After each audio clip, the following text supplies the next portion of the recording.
नमस्कार दोस्तों, स्वागत है आपका हमारे यूट्यूब चैनल में। दोस्तों, आज के वीडियो में हम लोग मौलिक अधिकार के बारे में पढ़ने वाले हैं।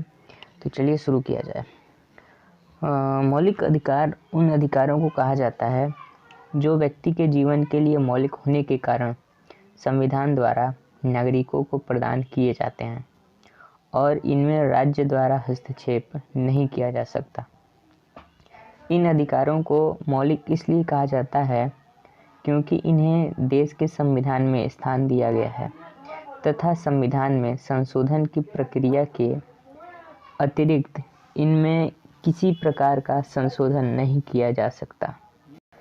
भारतीय संविधान के भाग 3 अनुच्छेद 12 से 35 में मूल अधिकारों का उल्लेख किया गया है। मूल अधिकार हमारे संविधान द्वारा नागरिकों को दिए गए हैं। इनके अनुसार राज्य ऐसा कोई भी कानून नहीं बना सकता जिससे नागरिकों के अधिकार सीमित हों। यदि राज्य ऐसे कानूनों का निर्माण करता है तो न्यायपालिका उसे असंवैधानिक घोषित कर सकती है। यह बात ध्यान देने योग्य है कि भारतीय नागरिकों को प्रदान किए गए मूल अधिकार अबाध नहीं हैं तथा उन पर अनेक प्रकार के प्रतिबंध लगाए जा सकते हैं।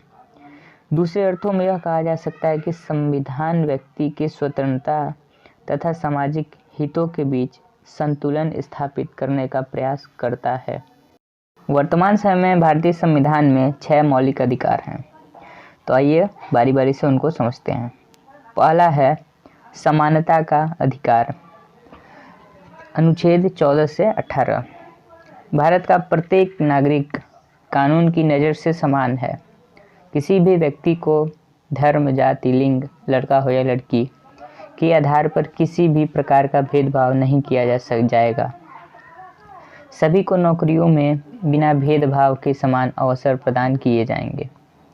दूसरा है स्वतंत्रता का अधिकार, अनुच्छेद 19 से 22 तक। भारत में प्रत्येक व्यक्ति, चाहे वह किसी भी गांव, शहर, राज्य का निवासी हो, उसे अपनी बात कहने व अभिव्यक्ति की स्वतंत्रता है।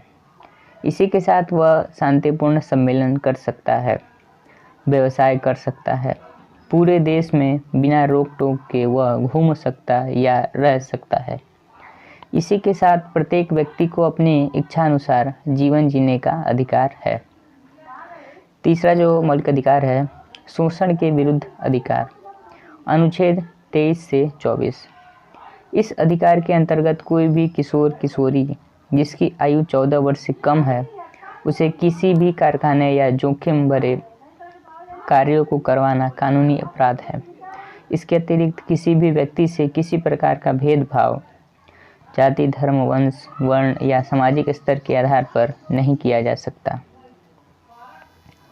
चौथा जो मौलिक अधिकार है, धार्मिक स्वतंत्रता का अधिकार, अनुच्छेद 25 से 28। इस मौलिक अधिकार के अंतर्गत राज्य का अपना कोई धर्म नहीं होगा।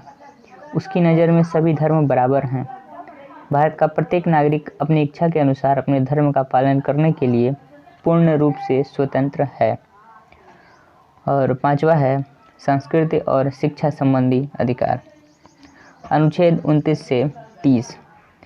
भारत में प्रत्येक नागरिक को अपनी भाषा एवं संस्कृति को सुरक्षित रखने का मूल अधिकार है। शिक्षण संस्थान किसी भी व्यक्ति को उसके मूल वंश, जाति, धर्म और भाषा के आधार पर शिक्षा प्राप्त करने से नहीं रोक सकता। और छठा जो मौलिक अधिकार है, संवैधानिक उपचारों का अधिकार, अनुच्छेद 32। अगर व्यक्ति को उसके मूल अधिकार प्राप्त नहीं हो पा रहे हैं तो वह न्यायालय की शरण में जाकर अपने अधिकारों को प्राप्त कर सकता है। तो ये थी मौलिक अधिकार।